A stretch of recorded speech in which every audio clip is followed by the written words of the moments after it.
question, puisque vous avez encore 10 minutes à nous accorder. Une demi-heure. Non, je plaisante, c'est une façon de parler.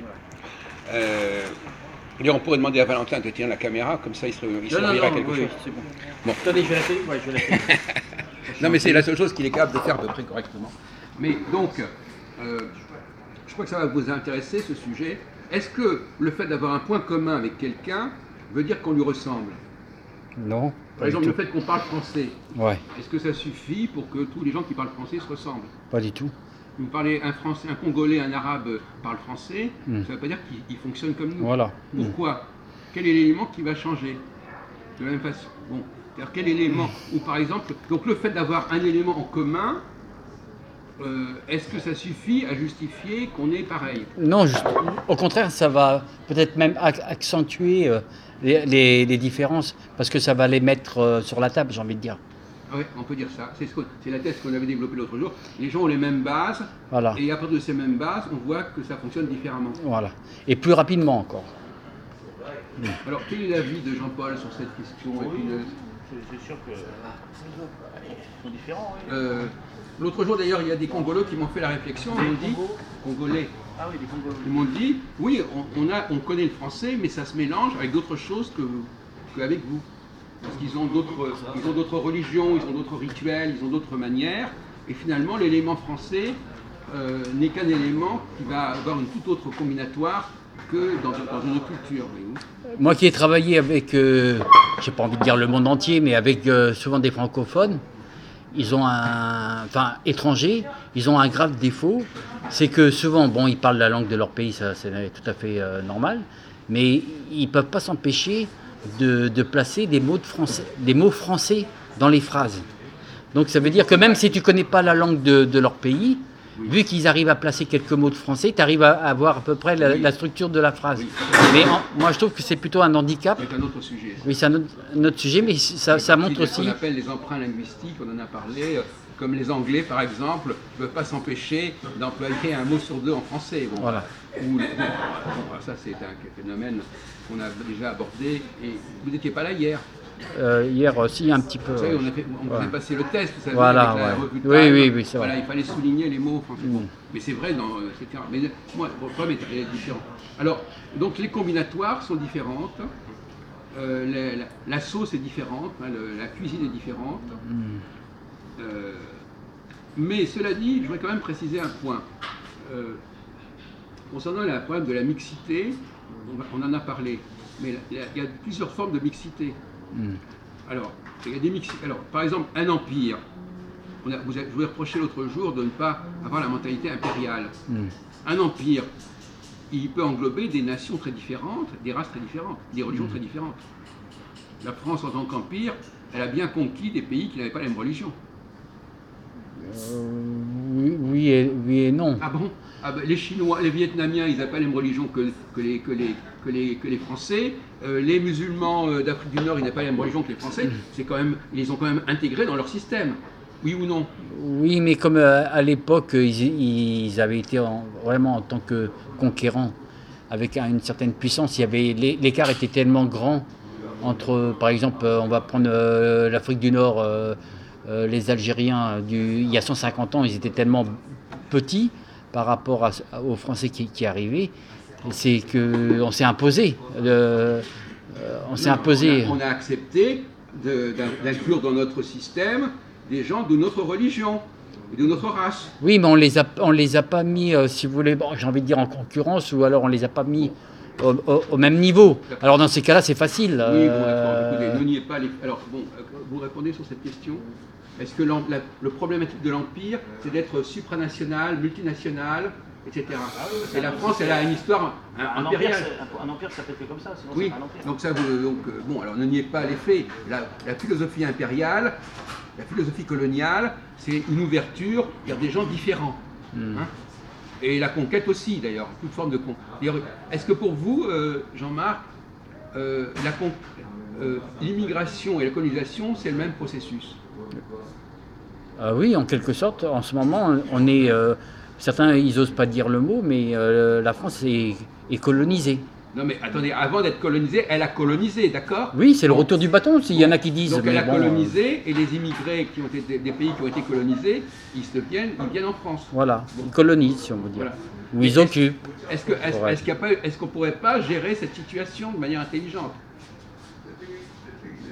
Parce que j'ai l'impression que vous n'avez pas de solution par rapport à ça. Vous ne pouvez pas nier, vous l'avez dit vous-même, on peut nier que la France a influé des régions du monde, etc. Bon, ça, Non, il y a beaucoup d'intellectuels en France qui disent on va vers la confrontation, donc on va vers le séparatisme, comme François Hollande par exemple, ancien président de la République française. Qu'est-ce que vous attendez, parce que l'autre jour on avait parlé de séparatisme. Est-ce que je crois que vous mettez dans ce mot séparatisme un sens très particulier? Oui, François Hollande a dit que ça va tellement aller mal à un moment donné qu'on va être obligé de se séparer. C'est-à-dire que Saint-Denis va devenir complètement arabe et africaine. Ça, mais vous ne dites pas ça. Vous dites que le séparatisme, c'est d'envoyer les gens en dehors de la France. D'ailleurs, c'est Manuel Valls qui le dit. Moi, j'avais une façon beaucoup plus rude. Par exemple, l'apartheid en Afrique du Sud, c'est pas d'envoyer les gens ailleurs. Hein? C'est pas ça l'apartheid. Non, c'était de les soumettre. Non, c'est de les mettre à côté, de les mettre. Bon. Oui, pour s'en servir, pour qu'ils travaillent. Donc ça peut se comprendre, ça. Et même dans les systèmes des empires, eh ben, les gens qui venaient, les gens qui étaient en Indochine ou en Afrique du Nord, on n'avait pas envie qu'ils viennent en métropole. Oui. Bon, mais ils étaient quand même dans l'empire. Je vous posais une question un petit peu étrange, je crois que vous l'avez déjà posée. Je voudrais vous poser une question un peu indiscrète. Le père Drisa. Est-ce que dans votre famille, quand vous étiez, je sais pas, quand vous aviez 7-8 ans, est-ce que vous viviez dans un grand appartement ou quelque chose d'assez étroit? Non, on avait chacun notre chambre. Ouais. Ah, c'est bien ça, voyez-vous. Parce que le mot appartement, c'est le même mot que apartheid. Alors, appartement, vous aviez votre chambre. Voilà. Donc, si vous aviez votre chambre, vous comprenez qu'on puisse mettre les gens dans des chambres différentes. Ah oui, surtout que j'ai 2 sœurs. Non, mais donc on peut les séparer. Oui.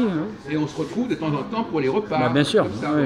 Bon, ben ça aurait dû vous donner une mentalité relativement équilibrée. Oui, ben justement, c'est peut-être. Certains disent que je suis même trop équilibré. Non, mais par rapport à ça, chacun a sa chambre. Oui, mais si vous dites par exemple, comme moi, les Africains en Afrique, les Arabes en Arabie, les Chinois en Chine, vous rejoignez l'appartement, des choses bien séparées. Ah non. L'appartement, il fait partie d'un même ensemble. Bah là, on fait partie du même monde. Bah oui. Oh non, mais écoutez, parlez-nous des facilités de ce genre. Un appartement, c'est un appartement, une ville, c'est une ville, le monde, c'est le monde, et pourquoi pas l'univers, et pourquoi pas le cosmos. Bon, alors soyons sérieux. Donc, aujourd'hui, si vous êtes à 8 heures d'avion de la Chine, c'est pas que je veux vraiment avoir raison, mais on pourrait le dire, les distances sont plus les mêmes. Non, mais d'accord, bon, écoutez, on peut très bien imaginer un ensemble, un espace où il y a effectivement des chambres séparées, mais qui font partie d'un seul et même ensemble. Hein. Bon, soyons sérieux. J'aimerais bien avoir votre avis, là, parce qu'on ne vous entend pas beaucoup. Est-ce que vous êtes d'accord sur tous les points avec Jean-Marc, ou est-ce que vous voulez apporter votre propre bon sens? Quand il parle de séparation, c'est sur le territoire national. Non, mais lui, il vient de dire le contraire. Je dis qu'on peut aller un peu plus loin. Non, je dis qu'on peut aller un peu plus loin. Non, lui dit c'est dans le monde, il faut les mettre dans le monde, il faut les ramener dans leur continent. Bon, alors, dites que vous n'êtes pas d'accord, vous n'êtes pas obligé d'être d'accord avec lui. Non, je ne sais pas ça, mais non, on peut être plus vicieux, on peut déjà faire. C'est ça qui va se passer, non, il dit séparation sur le territoire, parce que... Voilà. Mais lui, il va beaucoup plus loin, le pauvre Jean-Marc. Non, moi je dis il faut être plus vicieux que ça, c'est-à-dire qu'au départ, il faut faire séparatisme sur le même terrain, et après, aller plus loin. Tu vois ce que je veux dire? Non, mais déjà, quand il y a séparatisme sur le même terrain, c'était très mal parti. C'est déjà très difficile à faire accepter le séparatisme sur le même terrain. Alors, pourquoi vous voulez aller trop loin? C'est énervant. Et d'autre part, de toute façon, vous pouvez me filmer là, peu importe. D'autre part, la France, elle a rayonné, qu'on le veuille ou non, dans d'autres pays, etc. Comme le catholicisme a rayonné dans d'autres pays, il y a des tas de phénomènes de rayonnement, et vous ne pouvez pas nier les effets de l'histoire et le fait qu'il y a des liens qui se sont créés à différentes échelles. Bon, en Algérie, nous aussi, on avait des liens depuis 150 ans qui s'étaient créés. Et on a été mis à la porte. Mais qu'est-ce qu'il y a? Et alors alors, pourquoi vous ne voulez pas faire la même chose? Écoutez, il est hargneux, je suis désolé, il faut essayons d'être un petit peu plus calme. D'abord, le peuple français, il ne l'a pas compris après la guerre de 60. Comment ça se fait qu'on se fait virer d'un pays, puis après on les accepte on les a d'abord colonisés jusqu'à preuve du contraire. Hein, bon, oui, mais bon, la colonisation, c'est aussi des effets positifs. Oui. Il y a par exemple beaucoup de gens de la campagne qui ont dit qu'ils voulaient récupérer tout ce qu'on avait investi là-bas. Comment ça se fait qu'ils n'ont pas investi dans les régions françaises comme en Auvergne, dans les Landes, tout ça, au lieu d'aller investir en Algérie? On a perdu beaucoup d'argent, nous, les gens de province, à cause de ça. Donc on voulait récupérer aussi l'argent qu'on avait. Nous avons un passé impérial qu'il faut assumer. Nous avons, voilà, nous sommes une nation impériale. Voilà, nous avons une nation impériale. Même la Révolution française, elle s'est exportée, oui ou non, hein, juridiquement, etc. Bon, donc, vous savez quoi? C'est le retrécissement, c'est le repli sur l'hexagone, c'est ça, avec uniquement. C'est complètement minable comme point de vue. Non, c'est-à-dire que moi je suis pas républicain, je suis royaliste. Tout est cohérent. C'est-à-dire que pour moi, c'est, je sais pas moi. Alors, vous connaissez la reine Victoria? C'est pour moi depuis les années. La reine Victoria, vous la connaissez? Pour moi, depuis les années 60, c'est comme s'il y avait eu une armée de 2 millions d'Algériens qui étaient venus, une armée d'1 million de Marocains, une armée de 1 million de Tunisiens, 4 millions d'Africains qui sont une armée de 4 millions d'Africains. On n'a pas demandé au peuple français s'il était d'accord. Vous connaissez la reine Victoria? La reine d'Angleterre Victoria, vous la connaissez? Vous entendez parler d'elle? Oui. Comment elle s'appelait, la reine Victoria? Quel était son titre? C'était la reine d'Angleterre. Impératrice des Indes. Oui, aussi, bon, en plus. Alors donc, la monarchie anglaise... Mais ça s'est mal terminé. Elle était très contente. Elle s'est mal terminée. Mais tout se termine mal, mon pauvre ami. Elle était très contente. L'Angleterre était très contente de dominer une partie du monde, oui ou non? Bon, vous ne connaissez pas l'histoire apparemment de l'Europe. Oui, mais ça les a éveillés. Et les empires... Et l'Amérique du Sud, vous ne croyez pas qu'elle a été colonisée par les Portugal et par l'Espagne? Oui, mais ça c'est... Et vous ne croyez pas que c'était à l'honneur de l'Europe de le faire? Bon... Il faut assumer les... Moi, je trouve que c'est mieux d'avoir des rapports marchands. Et la francophonie, ça n'existe pas, la francophonie. Moi, je trouve qu'il faut avoir des rapports marchands, il ne faut pas avoir des rapports culturels. Oui, non, mais bon, non, mais bon, pardon, quand les Espagnols, par exemple, ont été, par exemple, quand les conquistadors, Cortés, tout ça, voilà, quand ils ont été au Mexique, etc., voilà, bon, c'est pas pour détruire... c'est pas pour détruire le Mexique, voilà, alors que là... Oui, voilà, en fait. Voilà, alors que là, avec cette immigration extra-européenne qu'on nous impose, qu'on nous vend tous les jours. Voilà, il y a vraiment une volonté, voilà, de détruire du grand remplacement. Mais ils viennent d'où ces gens-là? Voilà. Ils viennent d'où? Ils viennent de nos anciennes colonies, oui ou non? Oui, mais nous on n'a pas colonisé. Non mais monsieur, je vais vous dire. Non, il y a plein de provinciaux qui n'ont pas colonisé. Je vais vous dire, monsieur.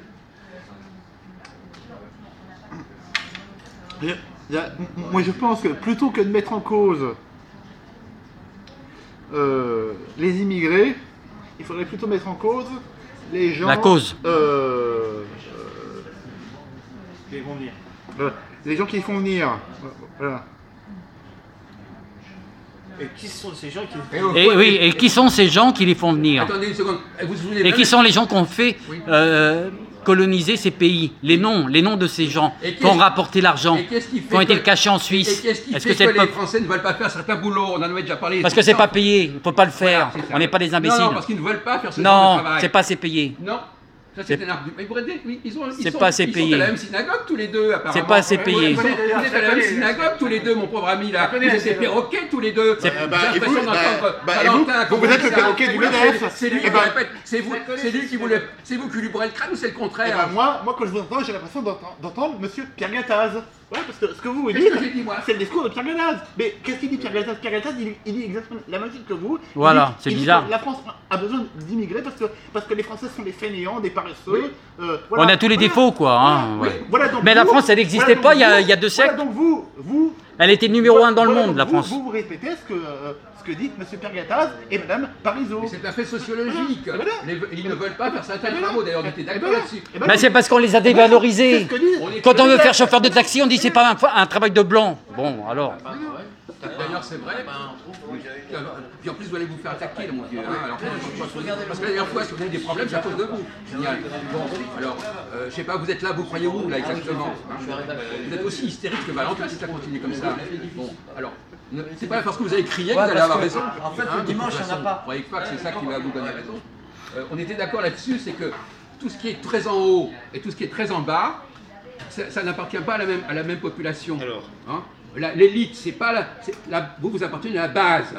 Vous n'êtes ni intéressé par ce qui est en dessous, ni capable d'aller au-dessus. Vous êtes d'accord là-dessus? Bon, alors là-bas, les gens, alors on avait plaisanté en disant, il y a deux types de sémites. Il y a les sémites et les Africains qui s'occupent du bas, et les sémites, les juifs qui s'occupent du haut. Vous n'êtes pas d'accord avec ce modèle? Vous croyez que sans les juifs d'un côté et sans les Africains d'autre, la France pourrait fonctionner? Monsieur, la France, elle était numéro 1 dans le monde avant que vous arriviez. Bon, d'accord? Attendez, elle était numéro 1. Attendez, ne me parlez, attendez, pas d'accusation personnelle déjà. Hein, je vous l'ai dit tout à l'heure, pas d'accusation personnelle sur ce que je suis ou ce que je ne suis pas. Vous arriviez, c'est quoi? Hein, alors vous arrivez, cet argument-là, vous le mettez dans le cul. Hein, non, mais, que vous arriviez, mais on a l'impression d'entendre Valentin. Que vous arriviez. Non mais de toute façon, s'il y a des gens qui trouvent qu'il est antisémite, eh ben, il va le sentir passer. Tout le monde est avec lui, mais quand même, il faut quand même plus de... Comment? Non, je plaisante. Bon, alors, vous arriviez... Non mais vous osez dire des trucs pareils. Tout le McDo qui est déclenché là. Il se contrôle plus, le pauvre. Écoutez, vous allez rentrer chez vous tranquillement, mon pauvre ami. Hein.